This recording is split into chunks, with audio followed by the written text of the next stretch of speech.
మహబూబ్ నగర్ జిల్లా దేవరకద్ర మున్సిపాలిటీ కేంద్రంలో సిలిండర్లు అక్రమంగా రీఫిల్లింగ్ చేస్తున్న లక్ష్మీనారాయణ అనే వ్యక్తిని సివిల్ సప్లైస్ అధికారులు రెడ్ హ్యాండెడ్ గా పట్టుకున్నారు. 80 డొమెస్టిక్ సిలిండర్లు స్వాధీనం చేసుకుని కేసు నమోదు చేశారు.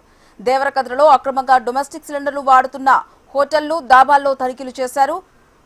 గుద్దేటి లక్ష్మీనారాయణ అనే వ్యక్తి డొమెస్టిక్ సిలిండర్ల నుంచి 5 కేజీల సిలిండర్ల వరకు అక్రమంగా రీఫిల్లింగ్ చేస్తుండగా అధికారులు రెడ్ హ్యాండెడ్ గా పట్టుకున్నారు. 80 సిలిండర్లను స్వాధీనం చేసుకుని పోలీసులు నిందితుడిపై కేసు నమోదు చేశారు. దేవరకద్ర సీసీ కుంట ఎల్పిజి సిలిండర్స్ ఎక్కడెక్కడైతే డొమెస్టిక్ వాడుతారో అవి మేము ఫైండ్ అవుట్ చేసి సీజ్ చేయడం జరుగుతుంది. సడన్గా సీజ్ చేసి రిటర్న్ వస్తున్న వేళ మాకు ఒక క్రెడిబుల్ ఇన్ఫర్మేషన్ వచ్చింది, ఒక దగ్గర గ్యాస్ రీఫిల్లింగ్ అవుతుందని. అది న్యూ బస్ స్టాప్ ఆపోజిట్. అక్కడికి వచ్చి చూస్తే రెడ్ హ్యాండెడ్గా మేము పట్టుకున్నాం. ఆయన రెడ్ హ్యాండెడ్గా ఆయన గ్యాస్ రీఫిల్ చేస్తుంటే బయట దాకా స్మెల్ వస్తుంది. దేవరకద్ర టౌన్ లోకల్లో వస్తుంటే మేము రెడ్ హ్యాండెడ్గా పట్టుకున్నాం. ఇప్పుడు ఆయన మీద మేము 6A కేసు బుక్ చేస్తున్నాం.